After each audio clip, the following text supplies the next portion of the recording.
BRS ప్రతినిధుల సమావేశంలో కేసీఆర్ కీలక వ్యాఖ్యలు చేశారు. లోక్సభలో మనం లేని లోటు స్పష్టంగా కనిపించిందన్నారు. తేజస్వి సూర్య అలా మాట్లాడుతుంటే ఒక్కరు కూడా అడ్డుపడలేదని మండిపడ్డారు.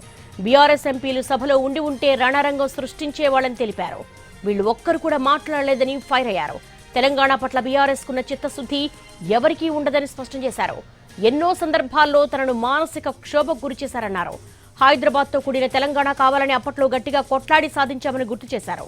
2009లో చంద్రబాబుతో జై తెలంగాణ అనిపించేందుకే అప్పుడు టీడీపీతో పొత్తు పెట్టుకున్నామని క్లారిటీ ఇచ్చారు. అశోక్ గులాటి అనే మిత్రుడు ఇచ్చిన సలహా మేరకు రైతు బంధు పథకం తెచ్చారని తెలిపారు. రాష్ట్రంలో రైతుల పరిస్థితి దిగజారిపోతోందని వ్యాఖ్యానించారు. ప్రభుత్వానికి ధాన్యం కొనడం చేత కావడం లేదని విమర్శలు గుప్పించారు కేసీఆర్. రాష్ట్రంలో ఏం నడుస్తోందో తనకు అర్థం కావడం లేదన్నారు. బొందలో పడ్డట్టు అయిందని తెలంగాణ ప్రజలు ఆవేదన చెందుతున్నారని పార్టీ నాయకులతో తెలిపారు. పక్క రాష్ట్రాల ప్రజలు పెద్ద అంబేద్కర్ విగ్రహాన్ని చూడటానికి వస్తుంటే ఈ ప్రభుత్వం గేట్లు తీయలేదని ఆరోపించారు. ఇది చిల్లర ప్రభుత్వమని, ఆ మాటలేంటి, ఆ కోతలేంటి అంటూ తీవ్రస్థాయిలో మండిపడ్డారు బీఆర్ఎస్ అధినేత కేసీఆర్.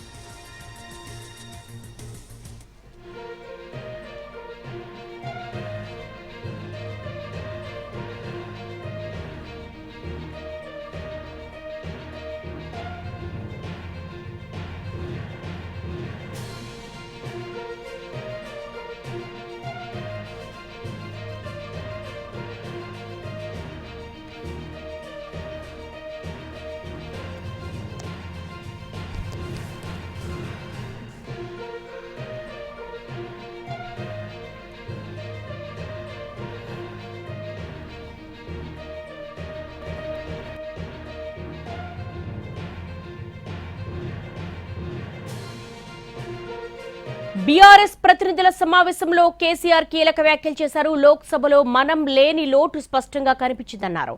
తేజస్వి సూర్య అలా మాట్లాడుతుంటే ఒక్కరు కూడా అడ్డుపడలేదని మండిపడ్డారు. బీఆర్ఎస్ ఎంపీలు సభలో ఉంటే రణరంగం సృష్టించేవాళ్లని తెలిపారు. వీళ్ళు ఒక్కరు కూడా మాట్లాడలేదని ఫైర్ అయ్యారు. దీనికి సంబంధించి బీఆర్ఎస్ భవన్ నుంచి మా ప్రతినిధి సతీష్ అడిగి మరిన్ని వివరాలు తెలుసుకుందాం. సతీష్, బీఆర్ఎస్ అధినేత కేసీఆర్ చాలా కీలకమైనటువంటి వ్యాఖ్యలు చేశారు. పార్టీ శ్రేణుల నుంచి ఎటువంటి రియాక్షన్ వస్తోంది? ఎస్ దేవి, తెలంగాణ భవన్లో బీఆర్ఎస్ పార్టీకి సంబంధించినటువంటి ప్రతినిధుల సమావేశం జరుగుతుంది. దాదాపు గంటకు పైగా జరుగుతున్నటువంటి ఈ సమావేశానికి కేసీఆర్ అధ్యక్షత వహిస్తున్నారు. ఆయనే సమావేశానికి వెహికల్లో వచ్చిన తర్వాత కేసీఆర్ మాట్లాడుతున్నారు. చాలా కీలకమైనటువంటి వ్యాఖ్యలు చేశారు. ఈ సమావేశంలో ఆయన మొత్తం ప్రతినిధులు దాదాపు 290 మంది పార్టీకి సంబంధించినటువంటి కీలకమైనటువంటి నేతలు, రాష్ట్ర స్థాయి నేతలందరూ ఉన్నటువంటి ఈ సమావేశంలో కేసీఆర్ చేసినటువంటి వ్యాఖ్యలు ఇప్పుడు ఒకసారిగా చర్చ జరుగుతున్నాయి. ప్రధానంగా ఏదైతే ఈ మధ్యకాలంలో జరిగినటువంటి లోక్సభలో బీజేపీ ఎంపీ తేజస్వి సూర్య చేసినటువంటి వ్యాఖ్యలపై కేసీఆర్ చాలా సీరియస్ అయ్యారు. తేజస్వి సూర్యని తిడుతూ ఆయన లోక్సభలో బీఆర్ఎస్ పార్టీకి సంబంధించినటువంటి ఎంపీలు లేని లోటు చాలా స్పష్టంగా కనిపించిందని ఆయన చెప్పారు.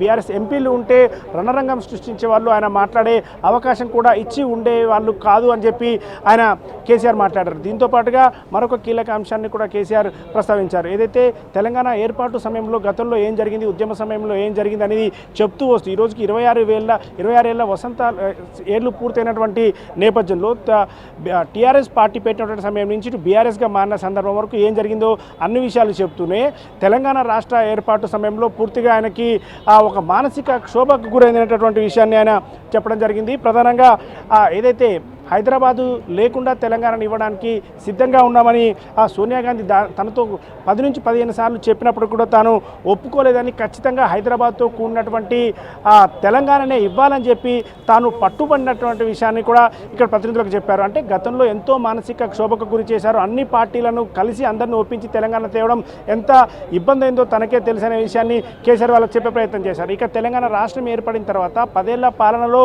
ఏం చేశారు, రైతు బంధుకు సంబంధించి తనకు ఎందుకు ఈ ఆలోచన వచ్చిందనే విషయాన్ని చెప్పారు. దాంతోపాటు అంబేద్కర్ విగ్రహం విషయంలో కూడా చాలా కీలకమైనటువంటి వ్యాఖ్యలు చేశారు. పెద్ద అంబేద్కర్ 125 అడుగుల అంబేద్కర్ విగ్రహం సంబంధించి మాట్లాడుతూ ఈ ప్రభుత్వం చాలా చాలా చండాలమైన ప్రభుత్వం అంటూ చాలా కీలకమైనటువంటి వ్యాఖ్యలు చేశారు ఈ ప్రభుత్వానికి సంబంధించి. ఆ విగ్రహం దగ్గరికి తలుపులు కూడా తీయలేదు, గేట్లు కూడా ఓపెన్ చేయలేదు.